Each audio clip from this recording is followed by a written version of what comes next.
मजदूर गांव में रामू नाम का एक व्यापारी रहता था जो सेठ मोटूलाल के यहाँ काम करता था। रामू सेठ के खेतों पर मजदूरी करता था और फिर फसलों को नाव से दूसरे गांव में बेचा करता था। जल्दी जल्दी करो, सारा समय यहीं पर लगा दोगे तो ये सामान कौन ले जाएगा? अरे थोड़ा जल्दी जल्दी हाथ चलाओ। हाँ मालिक, सारा सामान नाव पर रख दिया है, बस ये कुछ चावल के बोरे ही रह गए हैं, बस इनको भी रखकर हम तुरंत ही निकल जाएंगे। हाँ ठीक है, जल्दी करो। अरे बिरजू कहाँ गया? कहीं दिख नहीं रहा है। वो मालिक बिरजू इस ठंड में अचानक बेहोश होकर गिर पड़ा था, इसलिए हम उसे घर छोड़ आए। अरे तो तुमने मुझे क्यों नहीं बताया? घर क्यों भेज दिया? मालिक मैं हूँ कि तुम बताओ जरा। आप मालिक? तो तुमने किससे पूछकर उसे घर भेज दिया? जी मालिक, गलती हो गई, आगे से ऐसा नहीं होगा। होनी भी नहीं चाहिए, नहीं तो तुम्हारी नौकरी तो गई समझो। चलो सब जल्दी जल्दी काम करो। रामू भाई, आज तो बहुत ठंड लग रही है, मेरे तो हाथ ठीक से काम ही नहीं कर रहे। हाँ भाई, सारा मामला तो पेट का ही तो है। अगर यह भूख ना होती तो मैं तो इस ठंड में घर से बाहर ही नहीं निकलता, पर क्या करें, जब भगवान ने पेट दिया है तो इसके लिए तो यह सब करना ही पड़ेगा। हाँ भाई शंकर, हम गरीबों के पास इस ठंड में काम करने के सिवा कोई और रास्ता भी तो नहीं है। काम करें तो कुछ पैसे मिले, एक यह हमारा मालिक है जिसके पास हम गरीबों के ऊपर जरा सा भी दया भाव नहीं है। इतनी ठंड में दिन रात हमसे काम लेता है और खुद तो सारा दिन बंद घर में घुसा रहता है। अरे भाई थोड़ा धीरे बोल, कहीं मालिक ने सुन लिया ना तो खामखा ही सबको डांट पड़ेगी। वैसे भी मालिक के पास दिल कहाँ है हम मजदूरों के लिए, उन्हें तो बस काम से मतलब है, चाहे कितनी ही ठंड हो। अरे यूं रोने धोने से कुछ नहीं होगा, चलो सब जल्दी, जितना जल्दी काम निपटे उतना ही जल्दी हम घर को लौट पाएंगे। सभी मजदूर नाव में बैठकर दूसरे गांव के लिए निकल पड़ते हैं। रामू अपने परिवार के साथ एक छोटे से टूटे फूटे मकान में रहता था। रामू सेठ मोटू के खेतों में खेती करके अपने परिवार का पालन पोषण करता था। रामू का परिवार बहुत गरीब था और उनका घर भी टूटा फूटा था, जिस वजह से सर्दियों का मौसम आते ही उन्हें बहुत परेशानियों का सामना करना पड़ता था। माँ, आप पिताजी को बोलो ना, वे छत की मरम्मत करवा ले और खिड़कियों को भी ठीक करवा दे। सर्दियों का मौसम शुरू हो गया है, रात को जब खिड़की से हवा आती है ना तो बहुत सर्दी लगती है। चिंता मत करो बेटा, मैं तुम्हारे पिताजी से कहकर इस खिड़की में पर्दा लगवा दूंगी, क्योंकि खिड़की लगाने के पैसे तो अभी हमारे पास नहीं है, लेकिन पर्दा लग जाएगा तो उससे भी बहुत बचाव हो जाएगा। लेकिन माँ, जब पिछली बार हमने खिड़की पर पर्दा लगाया था तो तेज ठंडी हवा के कारण वो पर्दा उड़ गया था। मुझे नहीं लगता कि पर्दा लगाने से कोई भी फायदा होगा। एक बार कोशिश करके तो देख ही सकते हैं ना बेटा, तुम चिंता मत करो, मेरे पास कुछ पुरानी साड़ी पड़ी है, तुम्हारे पिताजी आएंगे तो उनसे कहकर खिड़की पर पर्दा लगवा दूंगी। थोड़ी देर बाद रामू घर आता है। जरा सुनिए, इस खिड़की से बहुत ठंडी हवा आती है, यह लीजिए, आप इस पर पर्दा लगा दीजिए। ठीक है, अभी लगा देता हूँ, लेकिन मुझे नहीं लगता कि इससे कोई भी फर्क पड़ेगा। इधर तेज हवा चली तो पहले की तरह ये फट जाएगा। रामू खिड़की पर पर्दा टांग देता है। ये देखो गुड्डू, तुम्हारा पर्दा लग गया। जी, मैं आपको कह रही थी कि ठंड का मौसम शुरू हो गया है, हमारी छत में जगह जगह छेद भी है। अगर ठंड में कहीं बारिश हो गई तो इस सर्दी को झेलना हमारे लिए कठिन हो जाएगा। इससे पहले कि कहीं बारिश हो, आप इस छत की मरम्मत करवा दीजिए। पर बिंदिया, तुम्हें तो पता है ना, मरम्मत करवाने में काफी पैसे लग जाएंगे और इतने पैसे अभी मेरे पास नहीं है। तो आप अपने सेठ से पैसे उधार ले लीजिए। बिंदिया, तुम्हें तो पता ही है ना, सेठ मोटूलाल इतनी आसानी से पैसे देने वाला नहीं है। मेरी तनख्वाह ही वह बहुत मुश्किल से देता है, तो मुझे उधार में पैसे क्यों देगा? हमारे गांव में जमींदार गोगो का घर भी तो है, आप उससे पैसे ले लीजिए, किसी से भी पैसे ले लीजिए, बस छत की मरम्मत करवा दीजिए। यह ठंडी हवा अब हमसे बर्दाश्त नहीं होती है, अगर बारिश हो गई तो हमारा क्या होगा? ठीक है बिंदिया, मैं गोगो के पास जाकर कुछ पैसे उधार मांग कर देखता हूँ।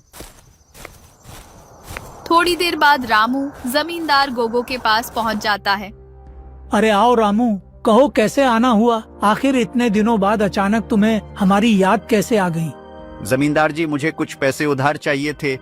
अच्छा, तो तुम उधार लेने आए हो? उधार तो मैं तुम्हें दे दूंगा, लेकिन 3% ब्याज लगेगा। अगर जमींदार जी ब्याज कुछ कम नहीं हो सकता? नहीं भाई रामू, ब्याज तो 3% ही लगेगा। गांव के बाकी लोगों को भी मैं 3% पर ही ब्याज देता हूँ, तो भला तुम्हें कैसे कम लगा सकता हूँ? अगर मैं तुम्हें ब्याज कम लगाया तो गांव के अन्य लोगों के साथ बेईमानी होगी ना। हाँ, बात तो आप की ठीक है, मगर अरे अगर मगर के चक्कर में मत पड़ो। मैं कौन सा आज ही तुमसे पैसे मांग रहा हूँ। अभी कुछ दिन रहने दो, अगले महीने बाद से ब्याज की रकम चुका देना। मुझे भी कोई जल्दी नहीं है।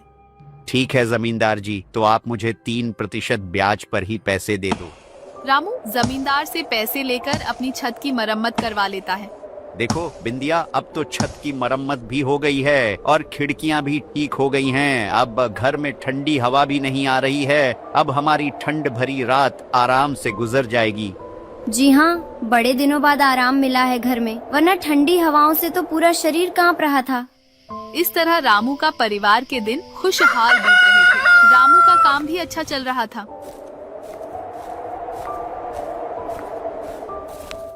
कहिए मुंशी जी, क्या चल रहा है? सब ठीक तो है ना? जी हुकुम, सब ठीक है। और भला आपके डर से कौन गलती कर सकता है? हाँ, डर जरूरी है, नहीं तो जमींदारी नहीं चलेगी। आज की जो भी आमदनी होगी वह मुझे बता देना। वही तो देने आया हूँ हुकुम, लेकिन एक छोटी सी दिक्कत है, एक जने को लेकर। दिक्कत किस वजह से हो रही है तुमको दिक्कत? हुकुम, वो हमारे गांव के मदन को लेकर उसने पिछले ही साल हमसे नाव खरीदने के लिए पैसे उधार लिए थे। हाँ तो क्या हुआ? उसने उधार सही समय पर नहीं भरा क्या? अरे हुकुम, भरता कैसे, उसका कारोबार ही ठप हो गया। सुना था कि उसकी दुकान में चोरी हो गई थी, जिससे उसे बहुत घाटा हुआ और अब वह उधार नहीं भर पा रहा। अच्छा ऐसा है, तो जो उसने नाव खरीदी है उसे उठा लो। गोगो बहुत ही चालाक और लालची जमींदार था। पहले गांव की लोगों को बड़े भारी ब्याज पर पैसे देता था और ब्याज ना चुका पाने पर उनके घर, खेत खलिहान सब हड़प लिया करता था। यह पैसा रखो, जमींदार का आदमी आएंगे तो उन्हें यह पैसे दे देना। और कब तक देना होगा जी? गुड्डू अब बड़ा हो रहा है, उसकी पढ़ाई के लिए भी तो कुछ जमा करना होगा ना। और ज्यादा दिन नहीं, लगभग सब चुकता हो ही गया है। बस भगवान की कृपा से इसी तरह काम चलता रहा ना, तो अगले आने वाले 3 महीनों में हमारा सारा कर्जा चुकता हो जाएगा। भगवान करे ऐसा ही हो। गुड्डू कहाँ है? वह पढ़ रहा है। उसका अच्छे से ख्याल रखना, आखिर वही हमारे लिए सब कुछ है। चलो मैं अब निकलता हूँ, नहीं तो काम में देरी हो जाएगी। अच्छे से जाइएगा।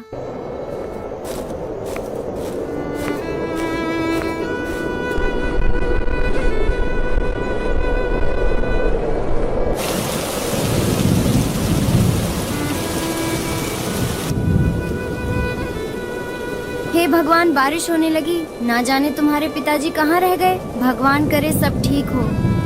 माँ क्या हुआ? कुछ नहीं बेटा, तुम अंदर चलो, मैं अभी आती हूँ। भगवान उनकी रक्षा करना, इतनी बारिश हो रही है, बस वह सुरक्षित घर आ जाए। अरे थोड़ा सा खा लो ना बेटा, नहीं तो ये खाना बर्बाद हो जाएगा ना बेटा। माँ मुझे भूख नहीं लगी है। रात बहुत बड़ी है बेटा, अगर अभी नहीं खाओगे तो रात में भूख लग जाएगी। माँ आप क्या खाएंगी? बस आपके पापा आ जाएं, तब हम एक साथ खा लेंगे, लेकिन तुम खाकर सो जाओ। लगता है तुम्हारे पापा आ गए, मैं दरवाजा खोलकर आती हूँ। जी आप कौन? क्या यह रामू का घर है? हाँ कहिए। आज नदी से नाव ले जाते समय बीच रास्ते में नाव पलट गई। नाव पलट जाने से रामू की उस नदी में ही मौत हो गई। नहीं, ऐसा नहीं हो सकता।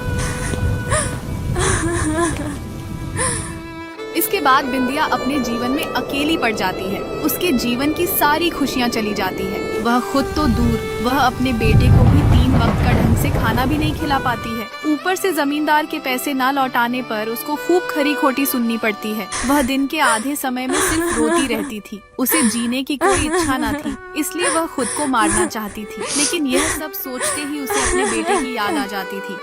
अगर मैं भी चली गई तो मेरे बच्चे को कौन देखेगा? नहीं, मैं कमजोर नहीं पड़ सकती। मुझे जीना होगा अपने बेटे के लिए। मुझे अपने बेटे के लिए जीना ही पड़ेगा। लेकिन कुछ भी करूं, कुछ पैसे तो चाहिए ही। वो मैं कहां से लाऊंगी? जमींदार बाबू को तो वैसे ही पैसे देने हैं। अगर उनसे मांगूंगी तो क्या वह देंगे? जो भी हो, एक बार बोलकर देखती हूँ, हो सके दे दे। रामू का और कितना पैसा निकल रहा है जो उधार लिया था? उसका 80% तो चुका दिया। अगर आज वह जिंदा होता तो शायद बाकी का उधार भी चुका देता। लेकिन उसके मरने से मेरा पैसा नहीं मिलेगा। वैसे भी बहुत समय हो गया है, अगर जरूरत पड़ी तो अब उसका घर बेचकर पैसे लेना होगा। अगर हम घर ले लेंगे तो वह लोग रहेंगे कहाँ?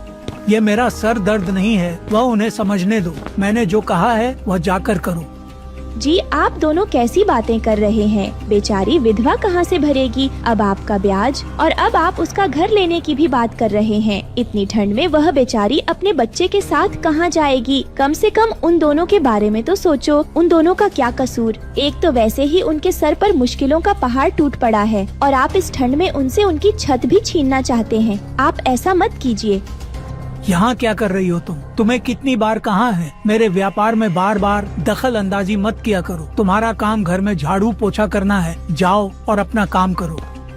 माफी हुजूर, लेकिन ठकुराइन जी बात तो सही कह रही है।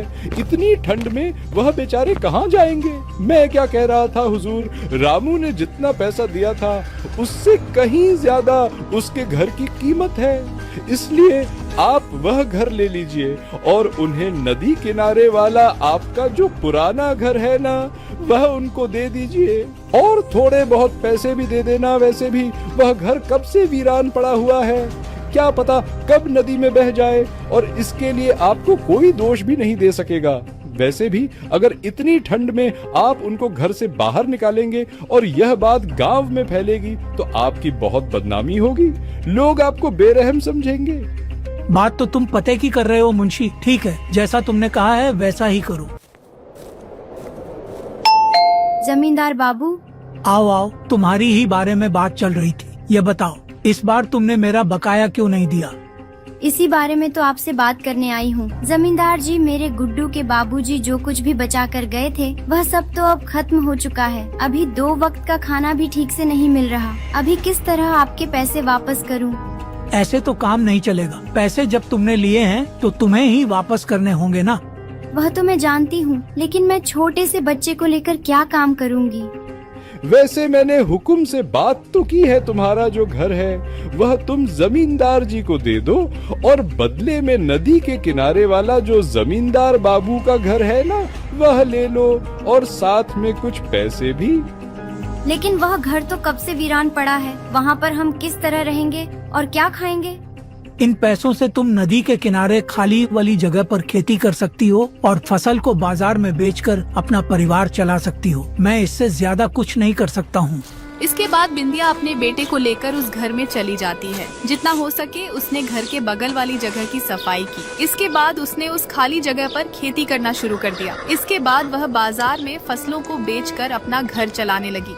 माँ, मुझे बहुत डर लग रहा है। मुझे उस घर जाना है। ये घर अच्छा नहीं है।